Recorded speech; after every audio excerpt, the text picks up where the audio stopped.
Okay, this show is giving me a rash. I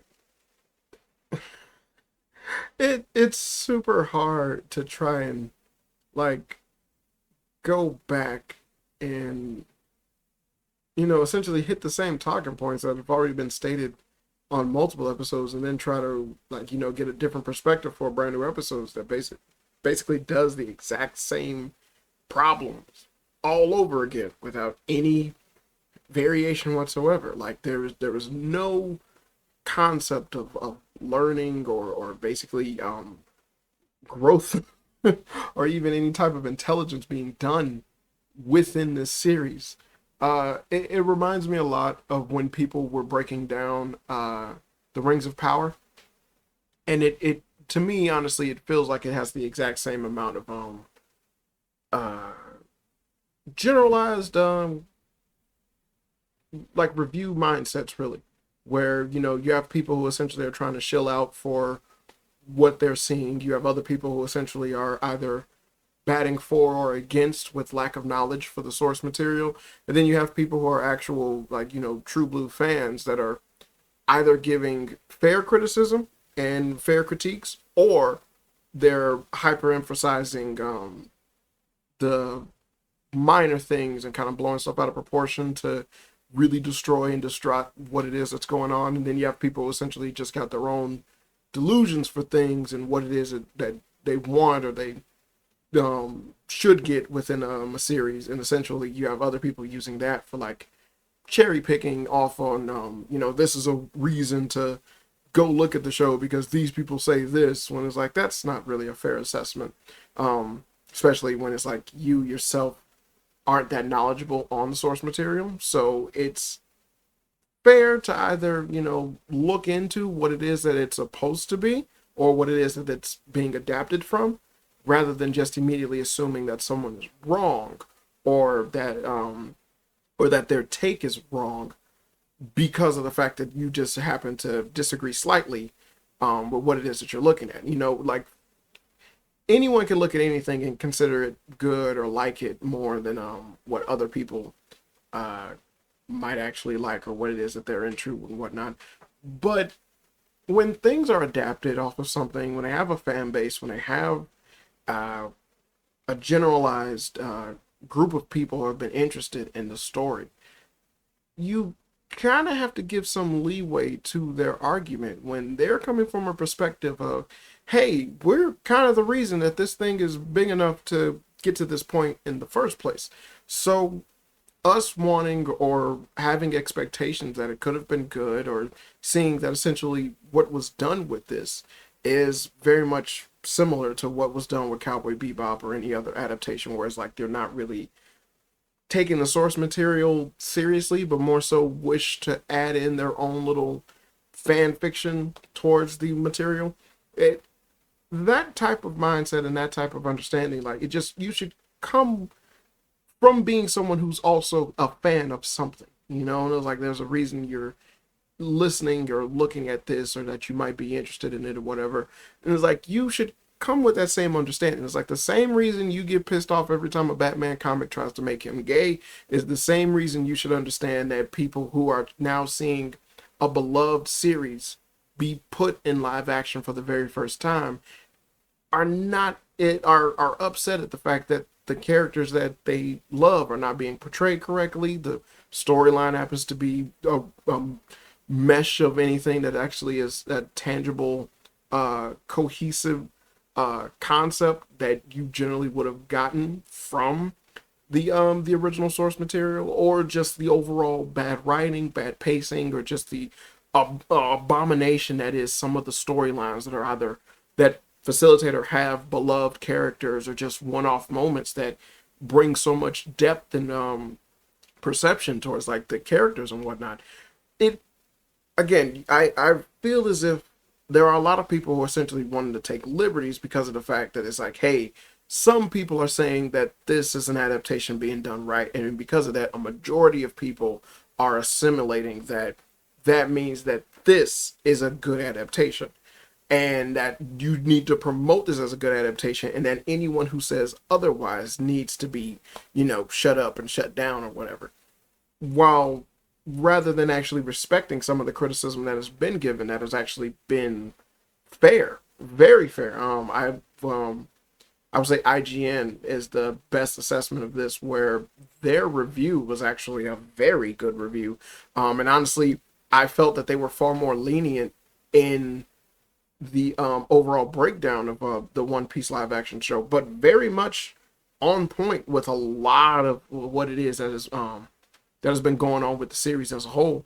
And it's just, and I just thought, like, like that is a very well spoken perspective of the show, and it's like, gotta give props to that. But seeing so many people essentially either be antagonistic towards IGN, or they not know the source material where One Piece comes from, or essentially they're enjoying what it is that they're seeing, but they're typically ignoring certain aspects of it because of the fact that it's like, hey, I'd rather be for than against because I'm hearing positive things or I'm enjoying what I'm seeing so far. But they're not equating or bringing up any of the actual problems that have been showcased within this show. Like, there are clear issues when it comes to acting, when it comes to certain certain character dynamics, the overall plot connecting together. There's just certain elements within a story where things just don't make sense, and you're seeing people blissfully ignore this, especially people who is in any other type of medium or any other type of show or whatnot, they would probably put it through the ringer because it doesn't make sense. But because of their lack of knowledge for One Piece, or because of their lack of caring for the material as a whole, they're just kind of, whatever with it. And it's disheartening when you see stuff like that. I believe the YouTuber Yellow Flash, he's been doing that, and it's like, he adamantly keeps talking about how he is not a fan of One Piece, yet he's praising it to high heavens. Yet when he looks at reviews of people specifically expressing disdain from it because of its lack of following the source material, and it just kind of doing highlighted moments, but they're not having anything connected with the actual show itself, because there's nothing really going on. They just kind of have people get together, but like, they aren't establishing logically why that would be the case. And it's like, hey, do you have anything to say on that? And it's like, nah, with him, it's just like, I'm enjoying it. And it's like, all right, whatever. But it's like, I've seen you rip comic books to shreds simply because of a thing, like one thing was done out of place with characters, and you've like just thoroughly went in and just ripped it a new one. So shit like that just kind of, it's disheartening when you see for this being actually taken in the way that it should, because of the fact that, yes, I am a huge fan of One Piece, but at the same token, I would like for it to have had a good adaptation. The things that are happening within this show are very much similar to what it is that happened on Cowboy Bebop.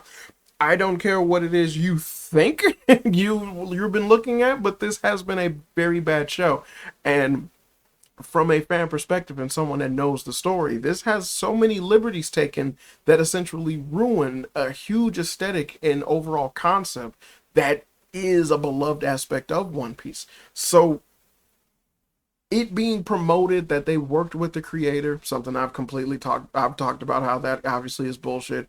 Them talking about how they tried to stick close as they can to the source material, something that I already said is like, that seemed improbable considering how the trailers and everything functioned, or the subject matter that they planned on covering. All of these things have showcased and highlighted that this was done from someone who's like, yes, they understand and they know One Piece, but they just don't know what the fuck they're talking about. So you take the good with the bad, but this has been phenomenally bad. So it goes without saying that it's like, I understand why so many people are essentially just singing high praises. You have One Piece fans that are enjoying the highlighted moments. I mean, like, it literally does show almost like scene for like shot for shot certain major aspect moments of One Piece that are like, these are held within high regards. But because of how the show is ran and how the writing is and how the pacing is, the plot and all that, those scenes don't make any sense because they forego the actual concepts that were brought up that made those scenes and those moments iconic. So the actual character development, a lot of the story structure, a lot of the things that happens in the stories that lead up to these certain moments. Hell, upon looking at the 7th episode, I seen when Nami was stabbing her arm with a knife because of Arlong, and the build up as to why Nami would do such a thing was completely ruined because they removed every aspect of that, which essentially kept Nami on that path of that mindset of she needs to do things on her own. She's doing it on alone, and she's kind of doing this for the sake of everyone else, and it doesn't matter who it is that she hurts, as long as at the end of it she can free Cocoa Village. But that shock to her system that essentially doesn't come when it's Arlong betraying her confronting Arlong, to which he adamantly just puts into her, like, he adamantly lets her know, it's like, yeah, I'll still hold up my end of the agreement, but as long as I want to keep you around, I'll keep you around. As essentially, you're enslaved for me forever. I'll say I'll keep up my end of the bargain, but essentially, I'll always take the money from you. And so, and it's like, just to keep you around because you're far more important than the money that you would essentially give me. And then to even have the village who essentially treat Nami as if, she just kind of, like damn near like she's like the black sheep of it, like, to everyone, also revealed the fact that they knew she was doing what she was doing. Her sister, the guy who runs the village, everyone in Cocoa Village already knew what Nami was doing and planning. And essentially, upon seeing how Arlong betrayed her, they kind of put up with Arlong for all these years because they thought she would be able to do it. If anyone could do it, Nami could. And then seeing what Arlong did, they kind of had enough, and then they just let her know that, hey, we're just gonna go and fight him.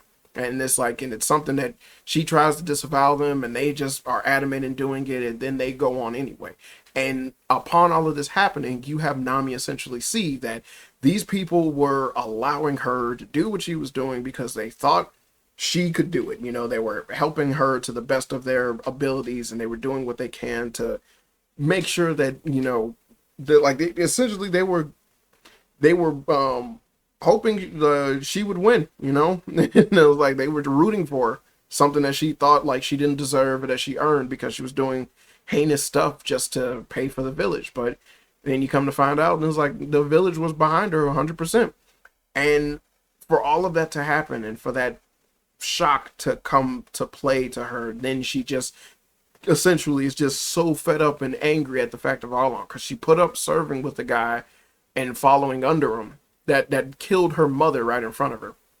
And then it's like when all of that came to a head, she was horrendously stabbing herself in the arm where her tattoo is of her serving under Arlong crew.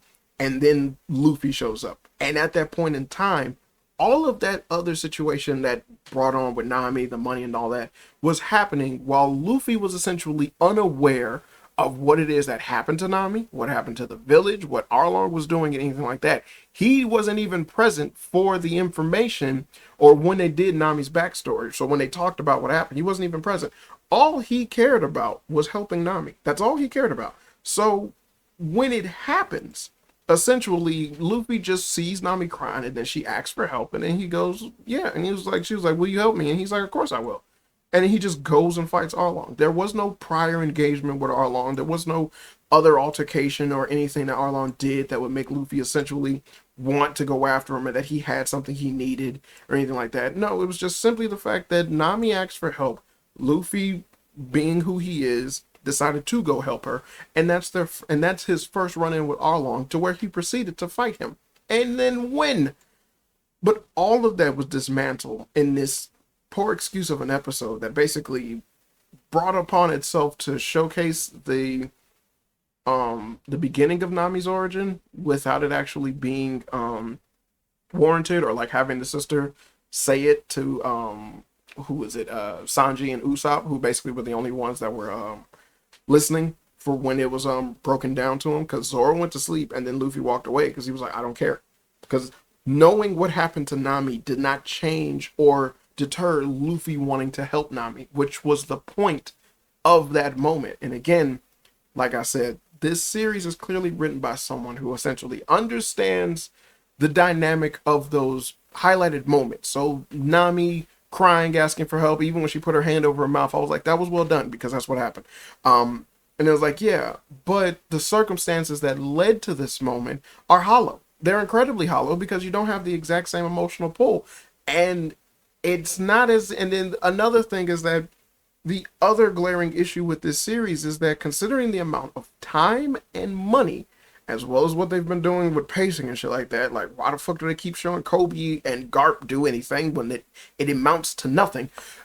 Is that you had ample amount of time to actually convey everything that you needed to in order to get that same emotional contact. You have so much at your disposal to do this properly, but you didn't. And that's the most outrageous aspect about this show, is that anything and everything that you could have wanted or needed to do One Piece correctly, you had at your disposal. You just chose not to. The previous episode, you had fucking Don Krieg be killed by Mihawk, and that just seems to be so outrageous, especially from a creator who has gone on record multiple times stating that he does not like killing off his characters.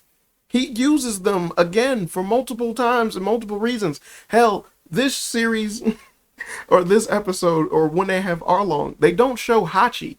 And Hachi is such a, let's shout out to One Piece fans, Hachi is such a major fucking character later on within the series.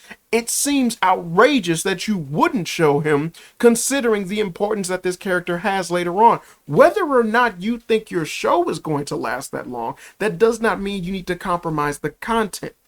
That's why I said I am constantly reminded of the same shit that Rings of Power went through, where it is something where it's like people could tell you up and down exactly how things are supposed to go, when they're supposed to go, and what they're supposed to do.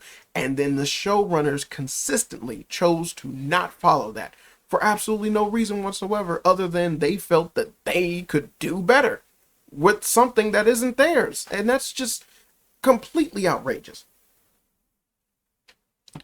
So, for the most part, this episode was basically doing Nami's backstory, which, again, like with every other backstory, was riddled with poor acting. You also introduced Nami's sister, who also was a very bad actress. The acting in the show is so ridiculous. It's another thing where it's like clearly you chose diversity over skill. It was like, ooh, do they look the part? Yeah, that's all you need. But it's like, do they have the skill to do it? No, they don't. Because for whatever reason, no one has the emotional range to be able to just build up to, like, all right, this is sad, it's supposed to be sad, or like seeing them get to that level. Instead, they're either at 1 or 10 off rip, and there's no in between. And it just seems like they're carrying their lines with like such this robotic, I would say, diction. I would say, just like, but it just comes off as so unbelievably unrealistic, and like it's like people can possibly talk this way. Hell, even the crescendo of the episode is that it ends with Luffy giving his "of course I will" yell for when he wanted to help Nami, so we can reenact that scene. But again, it seemed as if the actor who plays Luffy, who is again, he's a great Luffy, but that scene, because much like with a lot of other episodes, was done badly, because it's like, why, like, you just sound so unbelievably terrible. Like it's, I hate using the word cringe, but that's what it was. And it's like, this isn't one of the things where it's like this is translating badly into live action, but more so it's just that the delivery of this is done badly. So it's like you're like, it's like, my goodness. And then just as a camera shot, one of the cool things about the shot with Zoro, Sanji, and Usopp sitting there while Luffy is walking towards them is the fact that essentially the angle is done at like an upshot angle. So Sanji's legs look particularly long, and then you get like that cool little look of like a shadowy effect over Usopp, because it's like the camera's pointing up but his head is down. But instead it just had this still shot facing them. And I was like, how dope it would have been if you would have panned down and then got to the ground but were angled up at them, and then you would have made it to that shot. But instead you just I was like, just why do you do these things? Why do you hurt yourself so? But man, it's not good. And again, like I said, you mainly got mostly Nami's backstory throughout this episode.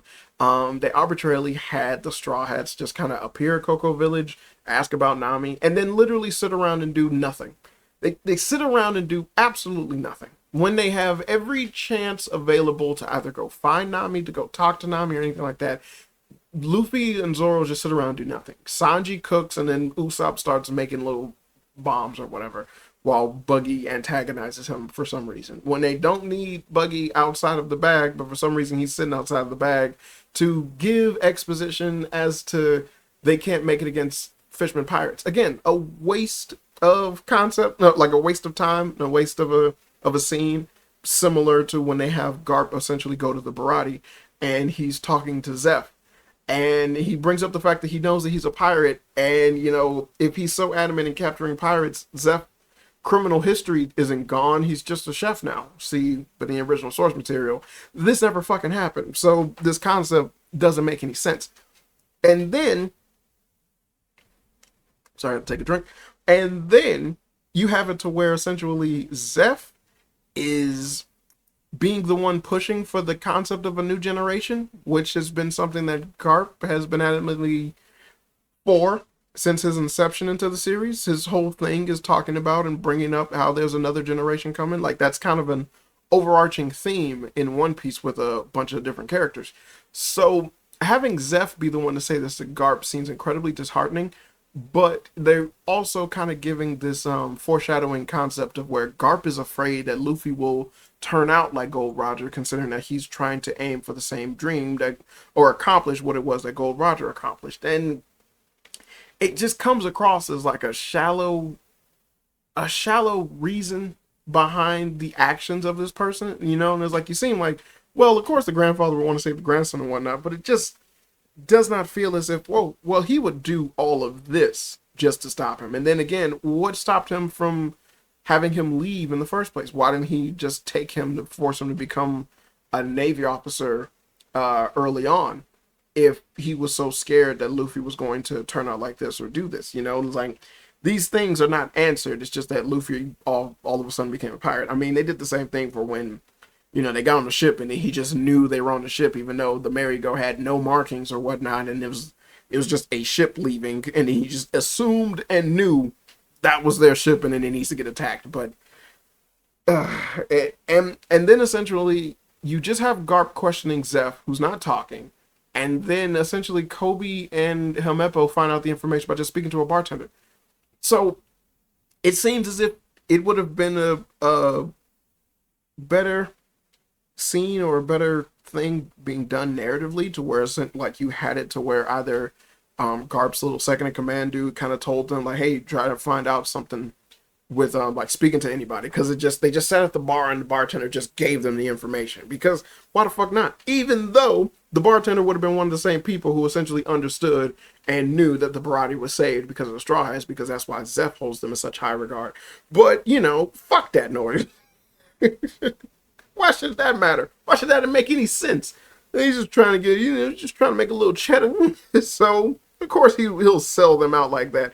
Even though you should hold the Barati people in the higher regard, because they're very loyal people who really, like they cooks, but they'll throw down with you, But fuck it, you just gave up the information all of a sudden. Why not? You don't like Sanji? Fuck that guy. And then essentially it ends with Arlong going on a spiel about the racism aspect of Merman, which is too early. It's much too early for that. His disdain for humans is something that you could do, but you're very heavy-handed on the whole racism aspect, which is something that isn't really highlighted until they get to the Merman Islands. And before they do that, it's at Sabaody Archipelago, where they also are highlighting it then. And you see the infractions throughout the series on the mistreatment of mer people. So the fact that you're kind of laying it on thick early on just does a disservice, because it'll be so long until it's actually covered again within a series, which is why it's only kind of delivered in passing up until that point before they go to Sabaody, even where it's like essentially not really brought up that much until Hachi reappears, to which he tries to promptly apologize to Nami for his involvement in being a part of All Along Pirates and whatnot, which leads into a multitude of different things that lead into so many other major factors happening. Hachi is such an important fucking character, it seems disgusting that you haven't shown him yet. And the fact that a lot of the reasonings behind the things that he does is because of his inability to try and properly apologize to Nami for what he did. They killed her mom and basically enslaved her, something that he used to be. So then it's like you see essentially like, you know, we became the thing that we hated the most. But all of those factors have been removed because, you know, why not? Fuck it. You want to do the show your way. So whatever. And then essentially you had Luffy putting his hat on Nami, which is an iconic moment. But again, it comes out of nowhere because it's like, well, it's not like Luffy was looking for Nami. It's not like this is him walking around and him randomly stumbling upon her or anything like that. So it's just, so you're just sitting around doing nothing all this time? That makes no sense. Like, why would you? And then like you constantly have him getting upset at Arlong about random shit that he's doing. That's not something that Luffy does. He's not a hero. He's a pirate. He's just a pirate that fights for his friends, and then he'll do the right thing if someone asks him to. Realistically, you can get Luffy on your side if you talk to him first. Like, that's kind of the thing with him. But this is all just being kind of, again, squandered by just absolute, like, for no reason. Because it's, again, there are too many cuts in this episode, much like the previous ones, where you have unnecessary moments, dialogue, and things like that. It's like the what's his name? The Buggy interacting with Usopp and Sanji. That scene, that's unnecessary. Zoro on the rooftop with Luffy, that's unnecessary. Garp in the multitude times he's talking with Zeph, that's unnecessary.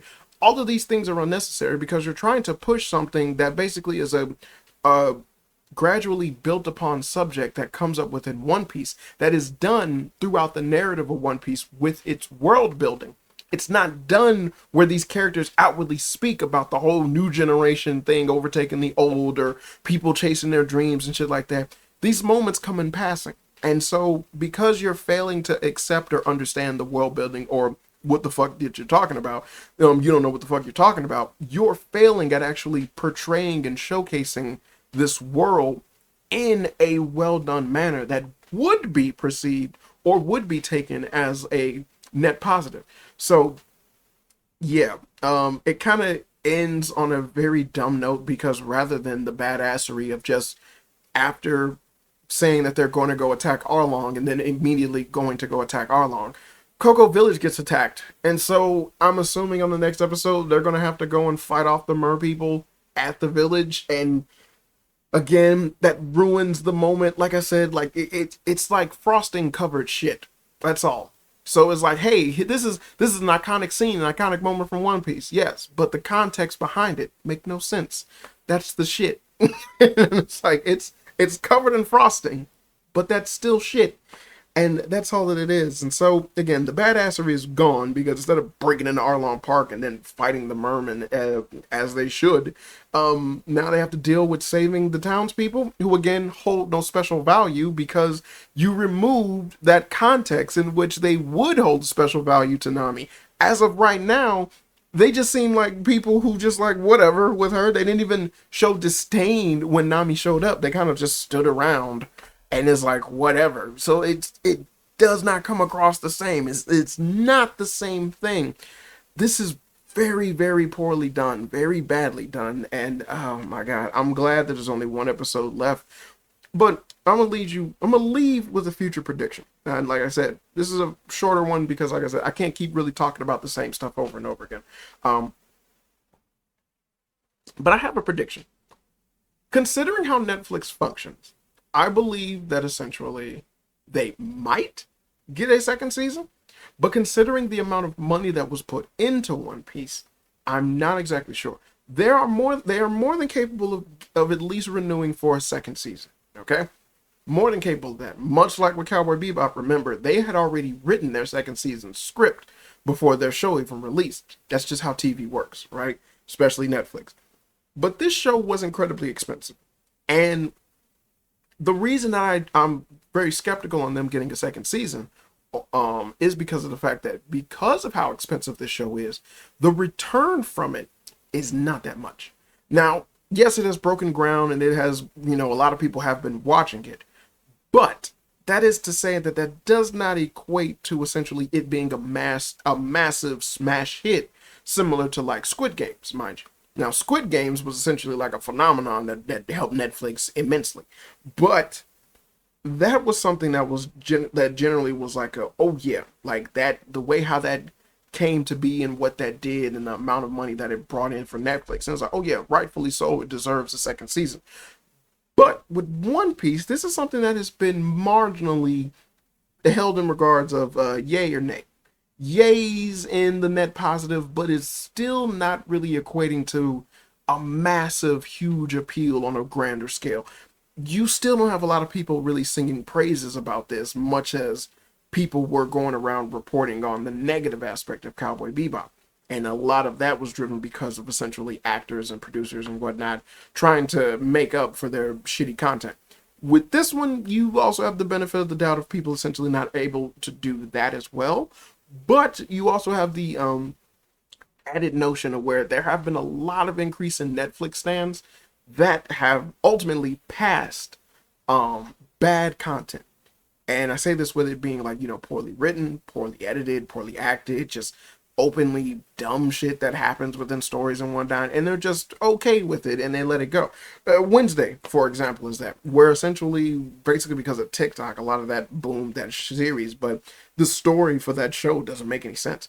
But again, it was like, it's marginally popular, but is it popular enough to warrant basically the exact same budget for a next series, for another season? Or at the same token, if they do have another season, considering Netflix's track record, that might be it for it. Because again, it's a very expensive show. It's a very expensive show. And doing another season and essentially it being held in far more scrutiny, considering people attention to it and whatnot, the subject matter that they're going to want to cover because of how they did this season will probably lead them into thinking that they can cover all of Alabasta, and that's fucking stupid. But to thinking that they can cover all of Alabasta within the span of the beginning of them going into the Grand Line would be a very ridiculous and hard task for them to do. And considering how much that is held in high regard, because the East Blue arc is something that generally a lot of people probably don't even remember that well. Like, again, One Piece is over 25 years old. So there's like, that is like, yeah, but you deal with the Alabasta arc and whatnot and stuff where, yeah, that shit is kind of placated in like the current video games and stuff like that. So that one will probably be a hell of a lot more fresh and understandable hold to a higher regard because of how important the actions are done within Alabasta and what all it introduces. You got hell, even the effects of what might come from Crocodile, like that's someone who turns into sand. I can see them getting like, Sandman shit from like Spider-Man 3, but remember what that, like how much that movie was worth? That was a movie. And this is a villain that holds a huge precedent over them being trekked through like deserts and shit like that. So again, that's a pretty hefty check right there. So like I said, I can see them getting a second season, but that probably would be it. And yeah, even then, like, yeah, it still wouldn't warrant, like, especially if it's the same showrunners and writers and whatnot. Like, yeah, it's still going to be a crock of shit if they try to force and push everything to Alabasta. Because, like, unlike with the East Blue, them trying to compromise and squish all the stuff that they want, it is too much. Again, much like the East Blue, it's too much shit that's just too important. Regardless of if you think it is or it isn't, it's too important. That's kind of how One Piece works. The world building is immaculate, but there's too much and it's too important. So my prediction for that is just really that. I can see it getting another season, but that'll probably be it. And again, it won't be any better than this. It will still be the same crock of shit. Like it'll be a bad series. It'll be poorly written and everything, but they probably will get another season. And more than anything, people will be upset if they do not do Chopper correctly. That, whoo, that alone, him and Crocodile, that's money. Like it's gonna be a lot to actually showcase that. To have Tony Chopper, as much as you might want to get Jamie Lee Curtis to be Dr. Correja, and it's like you can't rush what happened with Chopper. That's an important backstory. Oh my goodness. It's like it's gonna be terrible when they do it, if they do it. But dude, Chopper, that's a that's an iconic character with a specific look. Don't fuck it up. You're gonna fuck it up, but don't fuck it up. You're gonna, but don't. You're gonna, but don't. But yeah, I got one more episode of this. This has been arduous. This has been a teeth pull of a series to get through. This has been just super terrible. I just bought my Across the Spider-Verse Blu-ray.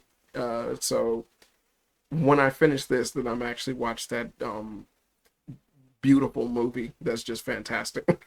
But yeah, I'm gonna get through the gotta get through the shit before I can get to the gold. And that's how I'm looking at it. So yeah, this has been another episode of Fun with Flame. I've been your host, Danieltheflame. It's always good people. Hope you have fun. Cause I'm not. This show hurts me. It hurts my soul.